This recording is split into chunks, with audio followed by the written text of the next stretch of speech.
If you still have not bought your tree, don't worry. Jason Cochran from walletpop.com has the facts on getting the right tree at the right price. Did I get that right? The walletpop.com. Walletpop.com. Very good. All right.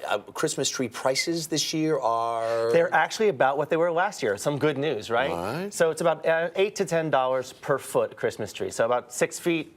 $48 to $60. Usually, that's most places. You know, in the city, it can be a little bit more. Yeah, in the city, on the sidewalks here, you can really get $20 hosed. a foot here. You can get hosed if you don't know what you're doing. One of the things you absolutely have to remember if you're buying a tree from a lot is what? That saw. Yeah, see, these things have usually arrived on a truck. They're drying out by the time you get them, and the sap in the trunk has started to cauterize. It can't drink. Right. So you've got to make sure the tree can drink if you want it to stay fresh. You want that great smell. So when you cut off about a ½ an inch of the trunk the minute you get it home. Right. And they'll do it there too. You can do it twice. It doesn't hurt. Right. And then keep it wet. A quarter, maybe a quart or a gallon of water every single day. This thing will drink. Yeah, I tell you, we've had our tree up for what, almost 2 weeks now, and that thing is drinking like crazy. Yeah. You cannot water it enough. Think. Yeah.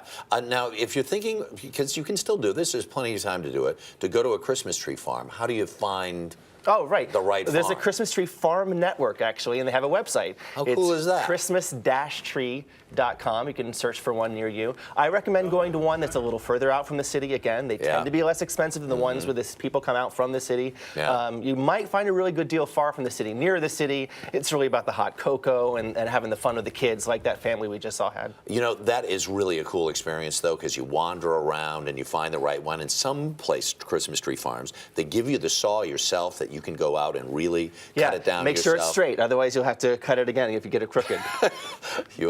It takes some practice if you haven't done it before. Now, the other thing we saw that in Taryn's piece, that you can actually get them delivered. Sure, yeah, it's convenient. How does that work? Not necessarily the cheapest option in most cases. Right. Oh, I mean, the major retailers, smaller ones, I think Target, Costco, Home Depot, a lot of them will deliver for you. A lot of them have had their cut off earlier this week for this year. Right. So now it's the smaller guys that you might find at christmas-tree.com that will deliver for you.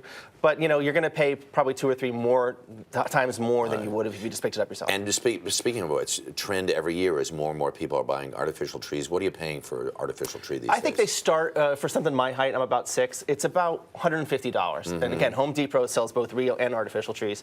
But, you know, you want it nicer, you want it fuller, you want it, you know, maybe with the lights embedded, prices go up from $150. Yeah, significantly. But, you know, it pays for itself in a year or 2. Very, very much so. On the other hand, but you don't have the fragrance and all this tradition. There are ways around it, but they're chemical. Here, the other thing, the big trend now is for people to buy trees that are living plants. I love this idea, actually. You know, let's say it's your first Christmas together as a family or anniversary, or even actually any time at all. You just get a potted tree. That way it stays alive all during the season, and then the season's over, you plant it in the yard. You keep it. You remember that memory. And it's also better for the environment. You don't have to recycle it. You don't have to throw it away. Good job. Jason Cochran, thank you very much. Thanks a lot.